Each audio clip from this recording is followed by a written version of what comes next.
Everyone, welcome back to the channel. So today I just wanted to touch upon breeding heritage turkeys. I've had some questions from a previous video that I've made, and I just wanted to kind of elaborate and answer some of those questions in a video format and maybe add on to that as well. So the turkeys that I have are heritage breed. They are artisan golds and Orlock bronze. The artisan golds are otherwise known as blacks, but when I purchased them, they were purchased as artisan gold, so that's the name that I like to stick with. Now, I find my girls will start laying anywhere from February, the end of February, till mid-March. This year it was about mid-March. It really all depends on how long winter is and how hard of a winter it was.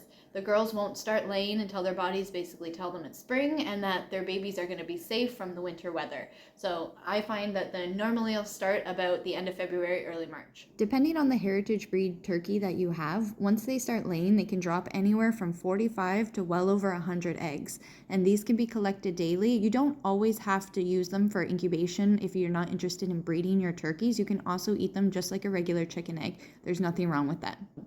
When it comes to the breeding, once you have your hen bred, she doesn't need to be bred by your male for at least a month. She can hold on to that DNA for 30 days before she has to be bred again.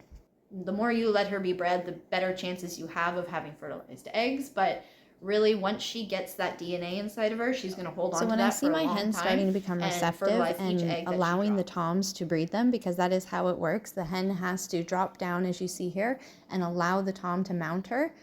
At that point, I would remove all of my male birds from the pen just so they don't start fighting over who gets to breed the hens. Because when they start breeding the hens, the other toms that aren't breeding could get aggressive to the one that is and start fighting him and possibly hurt your hens.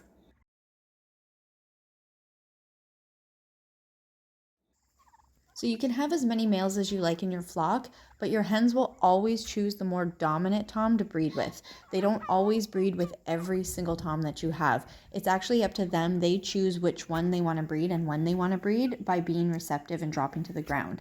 So the hens will choose the more dominant tom just because they know that those genetics will give their chicks the best chance of survival and more likelihood that they'll hatch.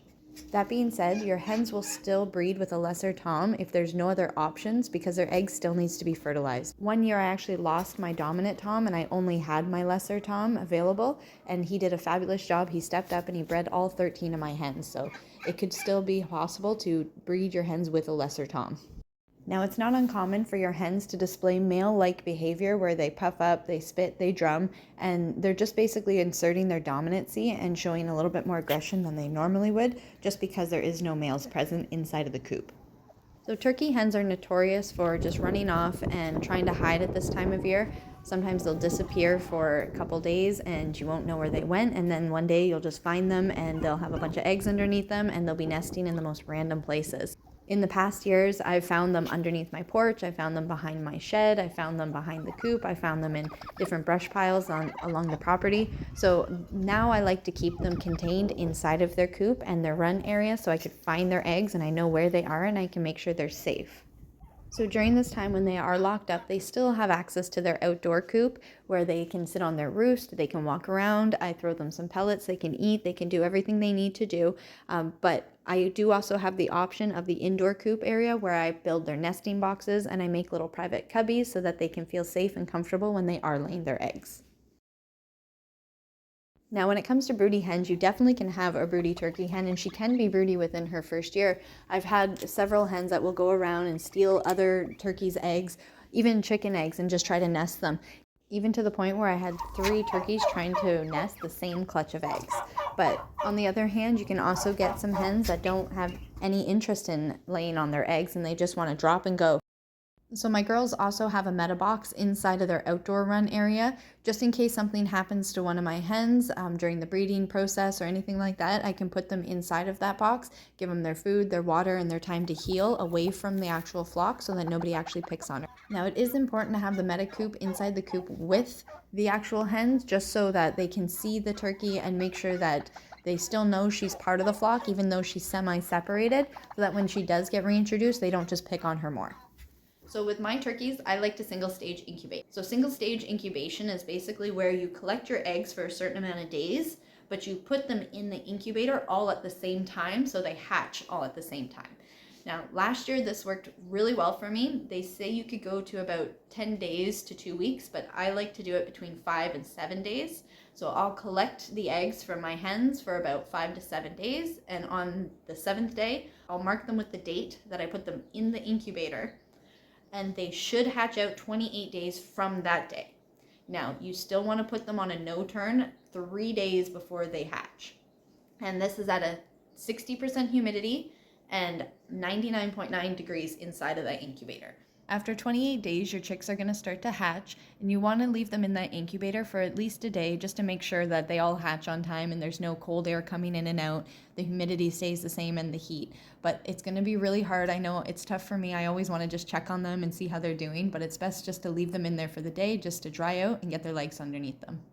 So your baby chicks don't need to eat for about 3 days after they're born, just because they ingest that yolk sac in the egg right before they hatch. So this is a great time to get your brooder box set up. You want to make sure you have water, a heat source, some food for them, and then just a nice big area where they can kind of spread out and have some room. So like I said before, you don't have to feed the baby birds for about 3 days, but once you do start feeding them, I like to use a chick starter, and I'll keep them on that chick starter for 4 weeks until I move them over to their regular feed. It's important to also make sure their water's clean daily and that they have fresh food and they are in a nice warm environment, because I find baby chicks find any way and any reason to die. So it's better to make sure they're completely comfortable and have all their amenities that they need. So if you're thinking about adding turkeys onto your homestead, I really recommend it. These guys are so much fun. They have lots of personality. They're engaging. They just all around a really good homestead bird. They are also great flock protectors, both the males and the females. They alert you if there's anyone around your house. They protect the flock from any predators that may come around, or at least let you know if there's anything that's going wrong on the homestead. So I would always recommend turkeys 100%. I wanted to talk about these tips just so you guys have a good idea of what you're getting into going into breeding season, during breeding season, and after breeding season. There's so much information out there on YouTube and on the internet, so please, I urge you to do your own research if you are going to start breeding your own turkeys or even chickens, or basically anything that you want to start breeding. Get as much information as you can before you start, just so that you can make sure that you're prepared and you have a successful breeding season. So I just want to thank you guys for joining me today. If you have any other questions, any tips, anything like that, please drop them in the comment section. And don't forget to like, share, and subscribe. We'll see you guys on the next one. Bye. Hey, baby. Hey, baby. Come on.